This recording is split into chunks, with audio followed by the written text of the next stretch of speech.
ગત ચોમાસામાં ભારે વરસાદ પડવાને કારણે જૂનાગઢ જિલ્લાના શાપુર ગામમાંથી વાડી વિસ્તારમાં જતા પુલનું ધોવાણ થઈ ગયું હતું અને આ પુલને બનાવવા માટે તાત્કાલિક 15માં નાણાં પંચની ગ્રાન્ટ ફાળવવામાં આવી હતી, પરંતુ છેલ્લા 1 વર્ષથી આ કામ ટલે ચડ્યું છે અને આ પુલ પરથી પસાર થતા ખેડૂતોને વારંવાર મુશ્કેલીનો સામનો કરવો પડે છે. પુલ માટે ₹35 લાખની ગ્રાન્ટ આપવા છતાં એજન્સીની બેદરકારીના કારણે આજ દિન સુધી આ કામ પૂર્ણ થયું નથી.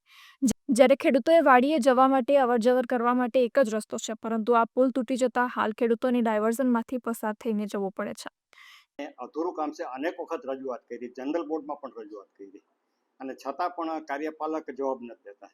અને હવે છેલ્લે ફોન કર્યો તો એમ કે મેં એજન્સીને ટર્મિનેટ કરી, અને ટર્મિનેટ કર્યા પછી નવું ટેન્ડર ક્યારે કરે? ચોમાસાને ખાલી 50 દિવસ બાકી છે, તો ક્યારે એજન્સીને નવું કામ આપે અને ક્યારે એ લોકોને હેરાન કરવાનો મનસૂબો ખાશે. અને ખાસ કરીને ઉપપ્રમુખ એના નબળા કામ વિશે જ્યારે માહિતી આપતા હોય છે, એટલે આ કિનાખોરી રાખવાનું જ એક કારણ છે. હમણાં જ સાપોર ક્રોસિંગ રોડ હાલે છે, ક્રોસિંગ રોડમાં નબળી કાર્યવાહી થતી હતી, એટલે મેં એની પર દરખાસ્ત કરી કે આ નબળું કામ થાય છે, એટલે નબળા કામને હિસાબે આ કિનાખોરી રાખવાનું જ એક કારણ છે, બીજું આમાં કોઈ કારણ નથી.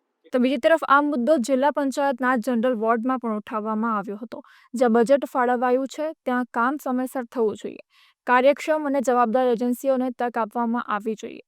આમ ન થાય તો લોકોને લાભ નહીં મળે અને સરકારની યોજના નિષ્ફળ જતી હોય છે. સ્થાનિકોએ અનેક વખત ફરિયાદો કરી છે, તેમ છતાં કામગીરીમાં નિયમિતતા જોવા મળતી નથી, જેથી આગામી ચોમાસું નજીક છે ત્યારે ફરી પૂર જેવી સ્થિતિ સર્જાશે. તેવામાં આ વિસ્તારમાં પાણી ભરાઈ જશે અને એક ગામથી બીજા ગામ સુધી જવાનો રસ્તો પણ બંધ થઈ જશે, જેને કારણે વિદ્યાર્થી, ખેડૂતો અને રોજિંદા કામ માટે અવરજવર કરતા લોકોને મુશ્કેલીનો સામનો કરવો પડશે. ત્યારે આ કામ વહેલી તકે પૂર્ણ કરવામાં આવે તેવી માંગ ઉઠવા પામી છે.